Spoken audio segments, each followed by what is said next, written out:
더 큰 세상을 얘기를 했어요. 테라팹을 딱 공개를 하면서 네.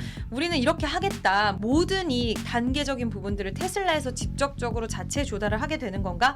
지금까지 일론 머스크가 이야기했던 부분이 이 상상에 대한 부분이 현실로 항상 되었다라는 부분. 그럼 만약에 진짜 그가 만든 세상이 이제 존재를 하게 된다라면 그럼 삼성전자나 TSMC가 독점하고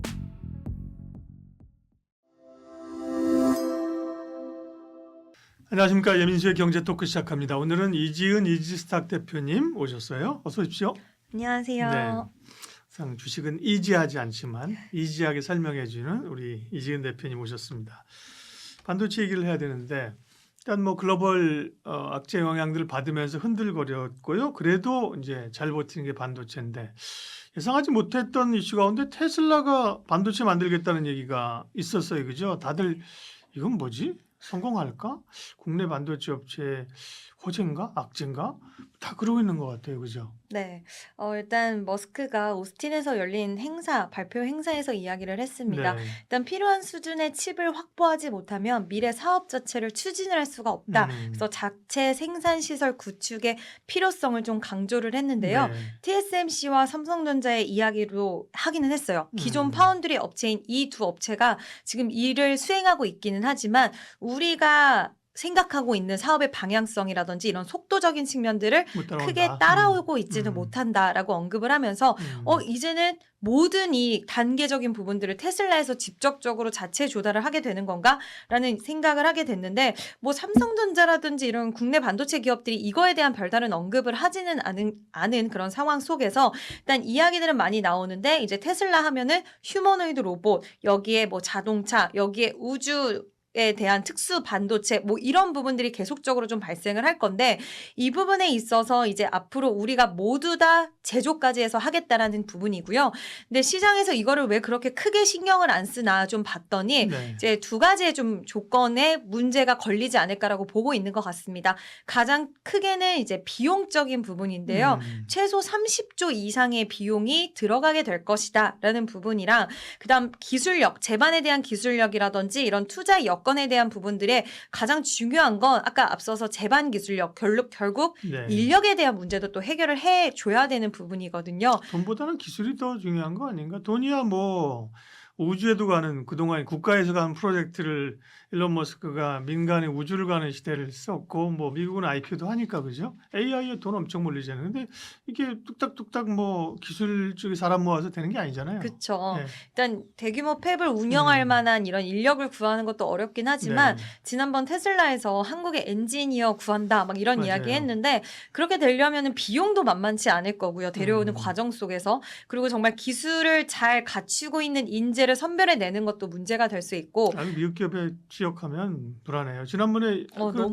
테슬라에서 인력 구조 조정할 맞아요. 때 아시잖아요. 뭐 직원들이 출근하다가 그 회사 출입구에서 제재당해서 집에 갔다는 거예요. 아, 살벌해, 그죠? 네, 살벌하고 그 미국 쪽은 뭐 우리나라도 그럴 수는 있겠지만 그런 이제 뭐 이렇게 힌트라고 해야 될까요? 그런 부분들이 그러니까. 크진 않은 것 같아요. 소통에 네. 대한 부분들. 그래서 일을 잘하는 직원에게는 후한 이런 능력에 대한 네. 부분들을 부여해 주지만 또 인력 감축이라는 그 키도 있기 때문에 네. 요즘 우리나라 삼성전자, SK 하이닉스 돈 잘 버니까 성과금 잘 나오잖아요.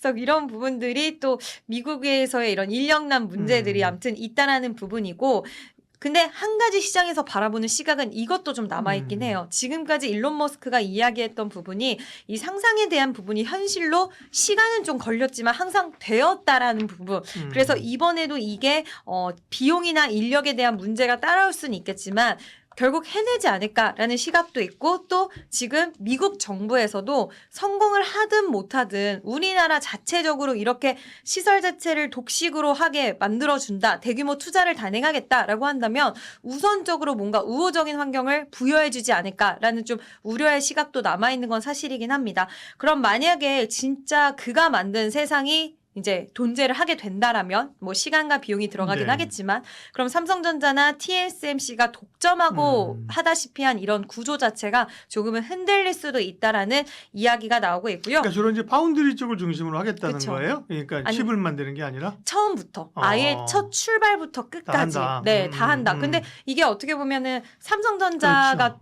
턴키 솔루션을 가져가는 그렇죠. 그 전략과 좀 비슷하다라고 볼 수가 있는데, 그래서 이런 방식을 취한다라는 부분이고, 물론 모든 거를 거기서 소화하겠다라는 것은 아닐 거예요. 아마 일부 물량에 대한 소화 정도로 생각을 하긴 하겠지만, 어쨌든 이런 미국 정부의 정책적인 도움이라던가, 그리고 그 인물 자체가 워낙 본인이 말했던 부분에 있어서는 일부라도 시행을 꼭 하고 반드시 하고 마는 인물이기 때문에 네. 이와 관련돼서는 좀 그래도 지켜봐야 된다라는 시각이 많은데, 결국 투자 아이디어는 여기서 시장은 어떻게 얻었냐, 그게 가장 중요한 포인트일 것 같은데요. 반도체 시장이 그만큼 커질 수밖에 없다라는 그림으로 해석을 하고 있는 것 같습니다. 그러니까 추후에 잠재적인 이런 좀 우려나 이런 부분들은 존재할 수는 있겠지만, 그거를 지금 보기보다는 시장에서는 뭐 리사수 AMD CEO도 그렇고 엔비디아도 그렇고 계속해서 지금 러브콜 보내잖아요. 우리 칩 더 달라 막 네. 이런 식으로 또 파운드리 관련된 이야기도 나오고 있는 만큼 이제 공급이 수요를 따라가지 못할 정도의 이런 시장이 반도체 쪽으로는 파운드리, D램 쪽, HBM 다 확산이 되고 있기 때문에 시장 파이가 커지는 부분에 있어서 시장은 좀 더 집중을 하고 있는 구간이다라고 보고 있고, 지금 2022년부터 9년까지 한 업체에서 시장 조사 업체인데 파운드리를 포함해서 세계 반도체 시장이 연평균 9.4% 성장한다라는 이야기가 나왔어요. 근데 이게 기준이 2022년이잖아요. 그래서 저는 이것보다 연평균 성장 전망은 더 크게 좀 뛰어 오르지 않았을까라고 보고 있고, 일단 뭐 경쟁 구도로 시장은 받아들이기보다는 여러 가지 체크 포인트는 있긴 하지만 이 시장 파이 자체가 커진다. 그리고 우리가 예상했던 범주보다 우주에서도 쓰이는 반도체, 이런 범주에서 더 벗어나는 다양한 산업에 대한 확장성까지도 좀 한번 생각해 보게 만드는 소식이 아니었나라고 생각을 합니다. 어쨌든 뭐 대단한 인물이긴 해요. 일론 머스크가 네. 그러죠. 예, 정말 뭐 자기의 꿈들을 펼쳐가면서 노이즈도 많지만 그죠. 뭐 새로운 혁신들을 추구를 합니다. 저는 이렇게 생각했어요. 그 전기차 할 때 배터리가 부족하다 그랬잖아. 네. 그래서 일론 머스크가 자기네가 직접 만든다 했거든요. 맞아요. 공장이 있을 거예요, 음. 지금 거기도 그죠? 그 공장이 있을 텐데 그렇다고 2차 전지 업황이 전체적으로 안 좋지만 테슬라가 뭐 2차 전지 업체들에게 뭐 위협적으로 그죠? 그렇지 그런 건 아니잖아요, 않았던 그죠? 것 같아요. 네네. 그렇게 보면 반도체에 대한 얘기도 말씀하신 것처럼 위협이라기보다는 이제 반도체가 필요하구나. 네. 네.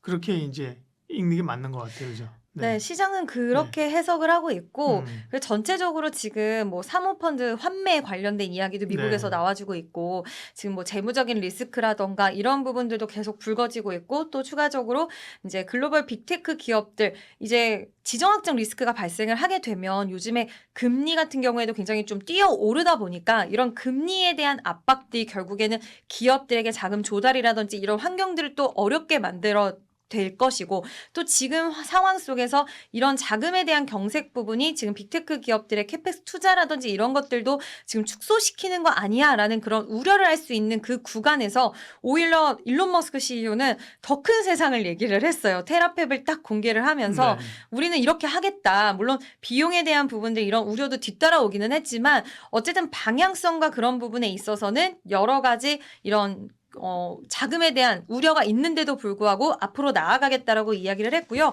얼마 전에 소프트뱅크 손정희 회장 같은 경우에도 지금 5천억 달러 규모의 역대 최고 수준의 AI 데이터 센터 관련돼서 투자 계획을 밝혔습니다. 네. 그래서 이 해석 자체를 너무 과도한 캐펙스 투자 아니야라고 생각하는 경향도 있기는 하지만 이게 미국 증시에서 따라오는 경향도 있는데 우리나라에서 그거를 소화해서 흡수하는 거를 보면은 그렇게 소화 흡수하기보다는 어쨌든 빅테크 쪽이 이렇게 과열돼서 서로 다투고 서로 계속해서 돈을 투자하는 과정 속에서는 낙수 효과에 대한 부분들로 아직 여전히 시장은 좀 평가를 하고 있다. 그래서 이번에 테라팹 관련된 이슈도 좀 비슷한 맥락으로 소화를 하고 있지 않나라고 생각을 하고 있습니다.